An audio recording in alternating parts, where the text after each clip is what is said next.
Doctor ortho, अब दर्द भी घुटने टेकेगा। कांटा लगा गर्ल शेफाली जरीवाला, जो दुर्भाग्यपूर्ण आज दुनिया में नहीं है।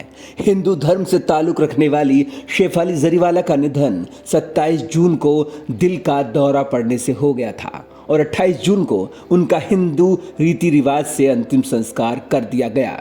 उन्हें इस वक्त पूरा देश भावपूर्ण श्रद्धांजलि दे रहा है। बेशक आज हमारे बीच शेफाली जरीवाला ना हो, लेकिन उनकी आत्मा 13 दिनों तक धरती पर रहेगी। ऐसा हम नहीं कह रहे, इसका उल्लेख गरुड़ पुराण में किया गया है। भारतीय सनातन परंपरा में मृत्यु को अंत नहीं माना जाता, बल्कि एक नई यात्रा की शुरुआत के रूप में देखा जाता है। हिंदू धर्मों में विशेष रूप से गरुड़ पुराण में आत्मा की मृत्यु के बाद की यात्रा और उसकी स्थिति को विस्तार से बताया गया है। गरुड़ पुराण के अनुसार किसी भी प्राणी की मृत्यु के पश्चात उसकी आत्मा सीधे यमलोक नहीं जाती, बल्कि वो 13 दिनों तक पृथ्वी पर रहती है। ये अवधि केवल प्रतीक्षा नहीं होती, बल्कि इसमें कई आध्यात्मिक और मानसिक रूप से सूक्ष्म प्रक्रियाएं चलती रहती हैं। जब किसी व्यक्ति की मृत्यु होती है तब उसका शरीर पंच तत्वों में विलीन हो जाता है: पृथ्वी, जल, अग्नि, वायु और आकाश। लेकिन आत्मा जो चेतन तत्व है शरीर से निकल जाती है। शरीर छूटते ही आत्मा एक तरह की भ्रम की स्थिति में आ जाती है। उसे ये समझने में समय लगता है कि उसने अपना शरीर त्याग दिया। वो अपने आसपास के परिजनों को देखती है, उनकी बातें सुनती है, लेकिन उनसे संपर्क नहीं कर पाती। ये स्थिति आत्मा को बेचैन कर देती है। गरुड़ पुराण के मुताबिक मृत्यु के बाद आत्मा को सबसे पहले अपने पूर्व जन्म, वर्तमान जीवन और कर्मों का स्मरण होता है। लेकिन इससे पहले आत्मा अपने परिवार, घर और शरीर के प्रति लगाव रखती है। वो बार बार उन स्थानों पर जाती है जहां वो जीवित रहते हुए रहती थी, अपने कमरे में, अपने बिस्तर पर, अपने प्रियजनों के पास। वो अपने परिवार के दुख को महसूस करती है, उनके आंसू देखती है और उन्हें दिलासा देना चाहती है, पर कर नहीं पाती। यही मोह उसे 13 दिन तक धरती पर बांधे रखता है। गरुड़ पुराण के मुताबिक मृत्यु के बाद आत्मा के लिए सूक्ष्म शरीर, जिसे प्रेत शरीर भी कहते हैं, उसका निर्माण होता है।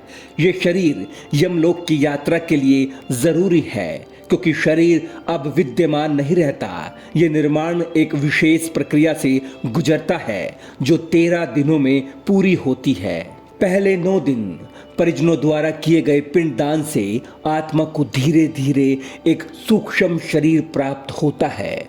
हर दिन आत्मा को अन्न, जल, तर्पण आदि की जरूरत होती है, क्योंकि आत्मा अब भी अपनी भूख, प्यास और इच्छाओं को महसूस कर रही होती है। 10वें दिन आत्मा को अपनी यात्रा की शक्ति प्राप्त होती है। अब आत्मा अपने कर्मों के आधार पर यमलोक की ओर बढ़ने में सक्षम हो जाती है। 11वें और 12वें दिन पिंडदान के माध्यम से आत्मा के सूक्ष्म शरीर पर मांस और त्वचा का निर्माण होता है, यानी कि आत्मा पूर्ण रूप से यात्रा के लिए तैयार हो जाती है। 13वें दिन 13वीं संस्कार होता है, जो सबसे महत्वपूर्ण दिन होता है। इस दिन पिंडदान से आत्मा को यमलोक तक की यात्रा के लिए शक्ति मिलती है और मार्गदर्शन होता है। इसी दिन आत्मा यमदूतों के साथ अपनी अंतिम यात्रा शुरू करती है। मृत्यु के 24 घंटे के भीतर यमदूत आत्मा को थोड़ी देर के लिए यमलोक ले जाते हैं। वहां से उसके जीवन के पाप पुण्य का लेखा जोखा दिखाया जाता है, एक तरह का पूर्वावलोकन। इसके बाद उसे दोबारा उसी स्थान पर छोड़ दिया जाता है जहां उसने शरीर छोड़ा था। ये क्रिया आत्मा को उसके कर्मों की गहराई और आगे आने वाली यात्रा के लिए तैयार करती है। इन 13 दिनों की अवधि में आत्मा कई मानसिक और भावनात्मक अवस्थाओं से गुजरती है। उसे भूख और प्यास का अनुभव होता है, लेकिन शरीर नहीं होने के कारण वो कुछ खा या पी नहीं सकती।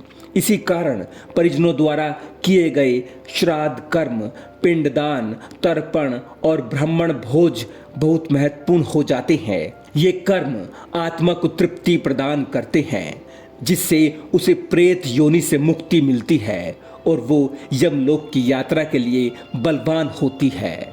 गरुड़ पुराण स्पष्ट कहता है कि अगर किसी मृतक का पिंडदान या श्राद्ध विधि पूर्वक ना किया जाए तो आत्मा को अत्यधिक कष्ट होता है। वो प्रेत योनि में फंसी रहती है और बार बार धरती पर भटकती रहती है।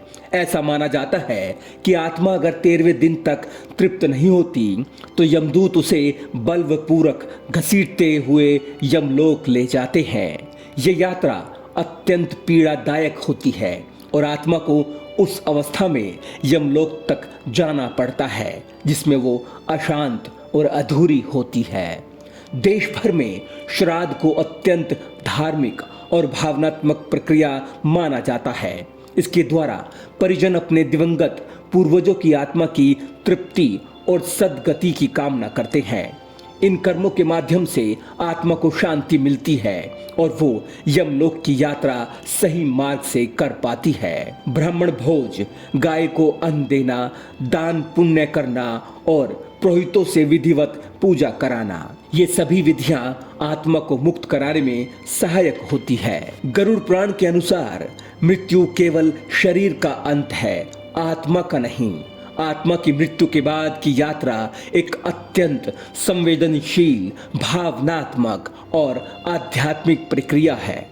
इन 13 दिनों में आत्मा सूक्ष्म रूप में धरती पर रहती है, मोह के कारण अपने परिजनों के पास भटकती रहती है और धीरे धीरे यमलोक की यात्रा के लिए तैयार होती है। इस दौरान किए गए पिंडदान, श्राद्ध और तर्पण जैसे धार्मिक कर्म आत्मा को प्रेत योनि से मुक्ति दिलाकर उसे सद्गति प्रदान करते हैं। इसीलिए ये जरूरी है कि मृतक के परिजन इन 13 दिनों के नियमों और विधियों को गंभीरता से ले और आत्मा की शांति के लिए शुद्ध हृदय और श्रद्धा के साथ सभी कर्म संपन्न करे। यही एक सच्ची श्रद्धांजलि है जो हम अपने दिवंगत परिजनों को दे सकते हैं।